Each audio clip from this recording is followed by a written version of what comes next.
माता की मित्रों, हम लोग कृतिका नक्षत्र की चर्चा कर रहे हैं। और सब वीडियो में मैंने ये सब जैसे अभी मैंने लिखा हुआ है तो आपने देखा भी होगा।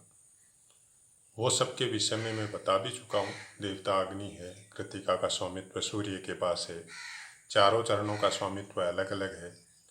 पहले चरण में मेष राशि आएगी और बाकी के 3 चरणों में वृष राशि, गण राक्षस योनि मेष नाड़ी अंत, ये सब का पता या ये सब के बारे में आपको जब विवाह या कोई मुहूर्त, वो सब में आपको विशेष ज़रूरत पड़ेगी, तो इसलिए मैंने लिख दिया।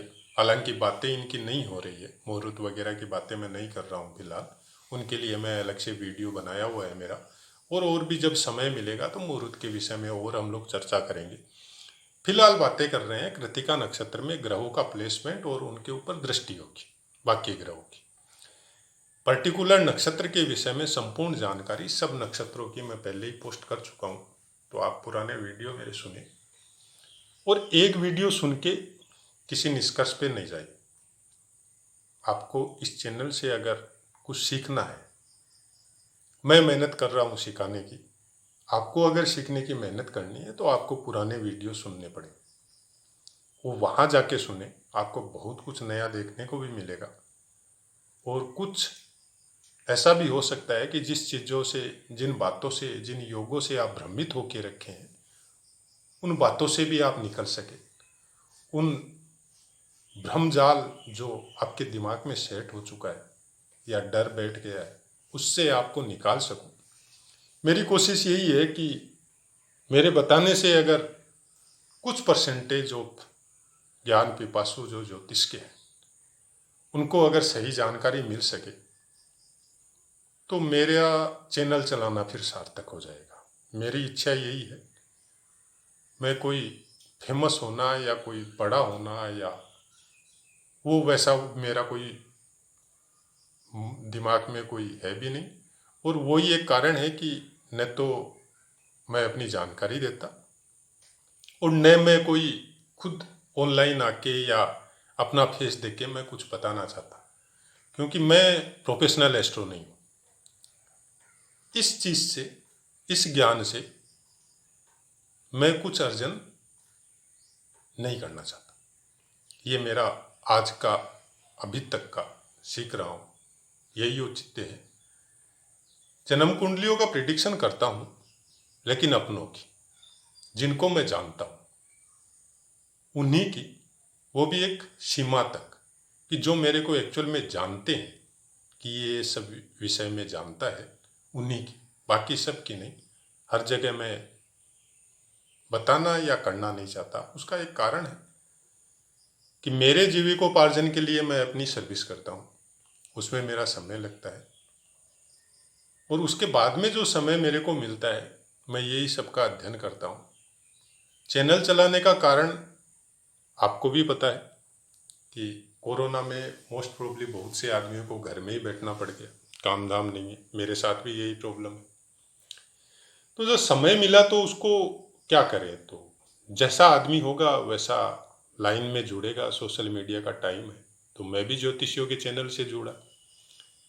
जब देखा कि किस तरह का डर और भ्रमजाल चारों तरफ है ज्योतिष के विषय में, तो एक इच्छा हुई कि इसको थोड़ा गौण करें, थोड़ा कम करें, थोड़ा लोगों को हकीकत का पता चले कि विष योग, चंडाल योग, बाकी जितने भी डर भय दिखाने वाले राहु केतु शनि विशेषकर, उनसे है कैसे निकले आदमी, हकीकत क्या है,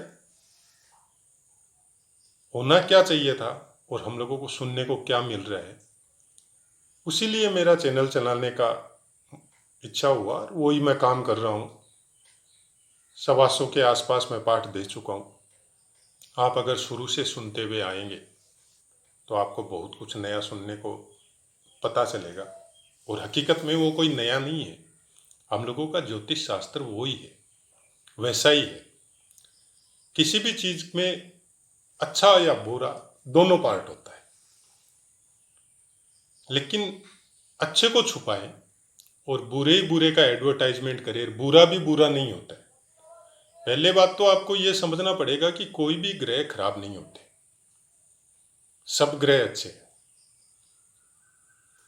लेकिन आप कितने अच्छे हैं, आप कैसे कर्म कर रहे हैं, आपके कैसे संस्कार है, और वो ग्रह आपके हिसाब से आपको फल देंगे।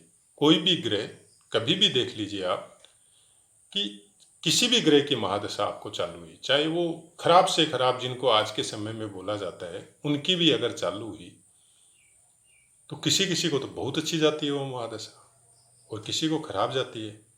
उसका एक छोटा सा रीजन मैं आपको बताता हूँ। जो भी महादशा है, जब वो चालू होती है, आपके जीवन में एक परिवर्तन आता है।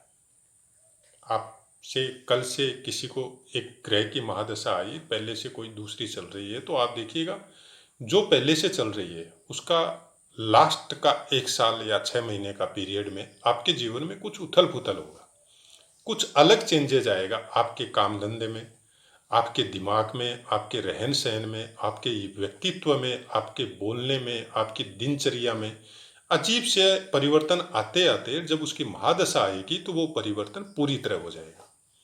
मतलब क्या हुआ उसका कि जो महादशा आपकी आने वाली है वो मोटा मोटी 6 महीने, 4 महीने, 5 महीने पहले से आपको वो परिवर्तन करवाते हुए लाएगी और उस महादशा को भोगने के काबिल बनाएगी। तो फिर वो ग्रह खराब कैसे हुए? उसको जो फल देना है उसके काबिल अगर आपको वो बना रही है तो फिर वो ग्रह खराब कैसे हुआ? पहली बात। दूसरी बात, किसी भी ग्रह की महादशा आपको चालू होने वाली है और पहले से किसी की चल रही है तो वो समाप्त होगी। जब वो समाप्त हो, उसके और नहीं, ज्यादा नहीं, मैं केवल इतना ही बोलता हूं, कम से कम 15 डेज, समाप्त होने के 1 महीना या 15 दिन आप अच्छे कर्म कीजिए, किसी का भला कीजिए, झूठ से दूर रहिए, माता पिता परिवार का सम्मान कीजिए, और जिस भी धर्म से आप जुड़े हुए हो उस धर्म का सम्मान कीजिए, उस धर्म को आदर करिए, उसके हिसाब से काम करिए। अगर आप धर्म को नहीं मानते हैं, देवी देवता को नहीं मानते हैं, तो चलिए इंसान को तो मानिए, जानवरों का भला कीजिए, इंसानों का भला कीजिए और अच्छे काम कीजिए। जब वो अच्छे काम आपके महादशा खत्म होते समय दूसरे ग्रह की महादशा जब चालू होगी, जब उसमें वो ग्रह जब आपको वैसे काम करते हुए देखेगा तो आप लिख के रख लीजिए, वो उस काम को और बढ़ाएगा, फिर आपको जल्दी से गलत लाइन में नहीं जाने देगा। ये मैं कोई लिखा हुआ नहीं बोल रहा हूं, ये मैं प्रैक्टिकल में देखा हुआ बोल रहा हूं। जितनी कुंडलियां मैंने देखी है, जिनको मैंने एडवाइस की है, और उन्होंने जब ये काम किया है, उनके साथ जब वैसा हुआ है और मेरे साथ भी हुआ है, तब मैं ये बता रहा हूं आपको। कुंडली का फल, ग्रहों का फल आपके अपने ऊपर निर्भर है। कोई बोलता है ना वो ग्रह आपका प्रारब्ध है, आपको वो भोग उसका भोगना ही पड़ेगा। नहीं, प्रारब्ध एक अलग मैटर है, जो आपको जन्म लेते समय आपकी फाउंडेशन बन गई, वो ग्रह आके प्लेस हो गए आपकी कुंडली में। अब वो जीवन भर आपको उस टाइप से स्ट्रक्चर आपका बनाते जाएंगे, आपके आचार विचार व्यवहार में वो आपके दिमाग में सेट हो गए।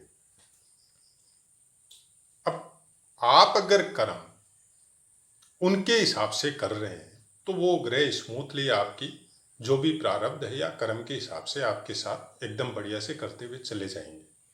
लेकिन आप कर्म को कुकर्म में ले गए, चाहे अपने भोग की वजह से, चाहे छोटे छोटे सुखों की वजह से, चाहे बिना मतलब के कामों की वजह से जिनमें क्षणिक सुख मिलता हो, तो फिर वो ग्रह उस काम को बढ़ाते हैं, घटाते नहीं हैं। अगर हम बुरे कर्म कर रहे हैं, अच्छे कर्मों से हम लोगों ने दूरी बना ली, उसी समय कोई ग्रह की महादशा आई तो वो उस काम को और बढ़ाएगा, तो और बुरे करो।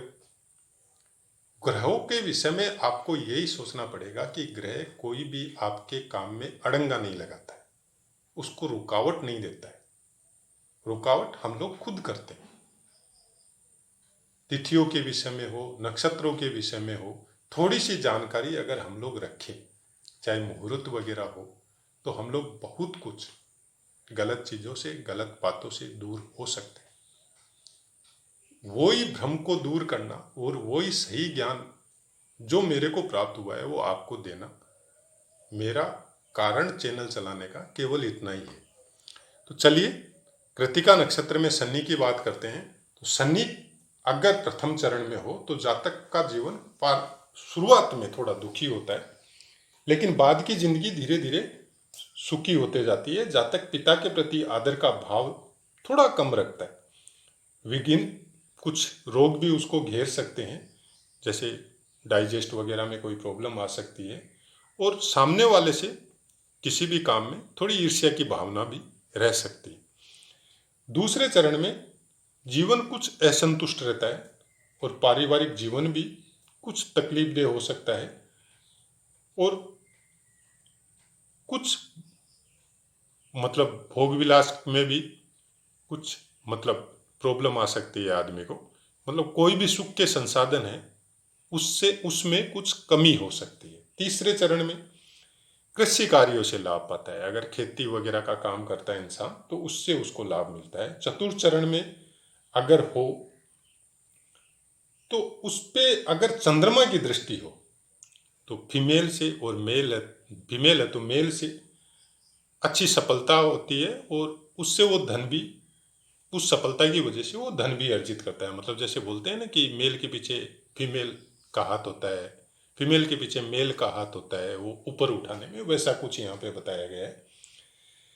अब यहाँ पे शनि कहीं भी प्लेस हो कृत्तिका नक्षत्र में, अगर उसकी सूर्य की दृष्टि अगर उस पे हो तो जातक को शांति प्रिय, व्यवहार चतुर, लेकिन कुछ पराश्रित टाइप का होता है, दूसरे के ऊपर डिपेंड रहना।